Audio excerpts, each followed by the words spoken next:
There are three general principles of writing a good email: excite, educate, and entice.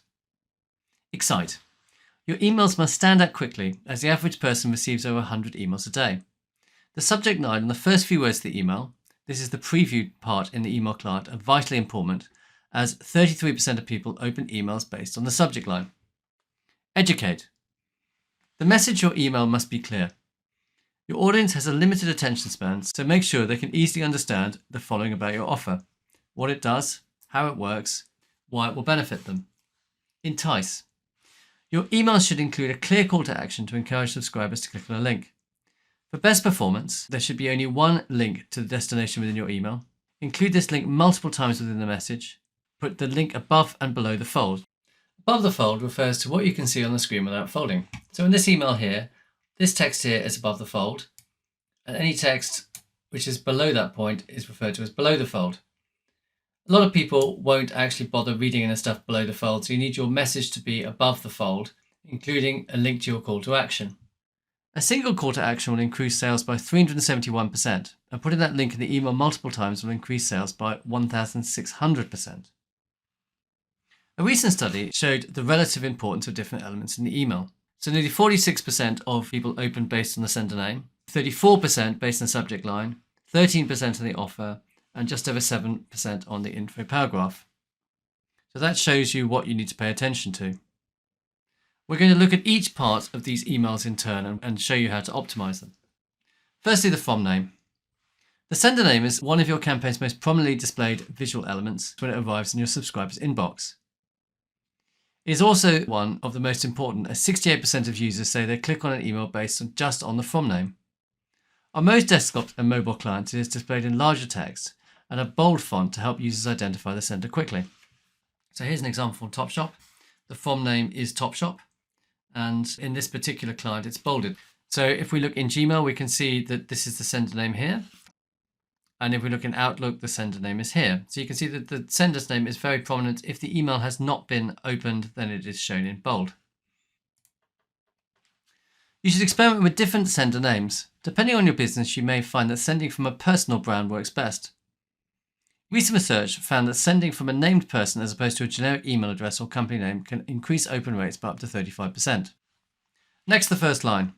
After the from name, the subject name is the most important inbox element which influences open rates. On most email clients, the subject line is shown in bold text to make it stand out. So looking at again the example Topshop, the subject line is in bold and it's 50% off from Topshop. So there's a compelling, snappy subject line which gets straight to the point. Returning to the Outlook email client, we can see that the name is here in bold, and it's also prominently shown in Google. You should keep your titles short and snappy. Although research has shown that the length of the subject line does not greatly affect the open and click-through rates, you should try and keep them below 30 characters in length to ensure they're not truncated on either desktop or mobile devices. For best success, you should include power words in your email titles. There's a list of them here. They include things like invitation, update, new. And you see that they make a large difference to the open rate. The one with the biggest effect is personalizing the email. Personalization, for example, first name and then quick question, for example, Trevor Ginn, quick question, has the largest positive effect on open rates. Including personal pronouns such as you and yours is also an effective way to increase open rates. Next, you need to write a compelling pretext header. The pre-header is the short text below the subject line of an email that is viewed in the inbox of many mail clients. It usually shows the first few words of the email body. So for example, in this schematic of an email, you see you've got the sender and you've got the title, and then you have this little bit of information here. This can just be the first bit of text of the email, or in most mail clients, for example, MailChimp, you will be able to actually specify this. The pretext header is an important component your subscribers use to decide whether or not to open your email and engage with your content. Write simple, compelling body content. Writing effective emails involve helping your audience to understand your offer and the benefit it brings them in a simple way. Best practices improve, use the second person. Writing in the second person means using pronouns such as you, your, and yours. Always focus the copy on the reader, not on your business. Talk about benefits, not features. Relate to the reader by explaining how the product or service will benefit them. Do not write a dry list of features. Be brief. People only have a short time to read each email. Get your message over quickly. With longer messages, people cannot digest the content quickly and know what to click on. Use actionable language in your calls to action. Make your email clicks to action extremely easy to identify. Optimize call to action buttons. The buttons in your marketing email are the final step before a click through to your website. Therefore, the words used on the action button play a major part in whether or not someone clicks through.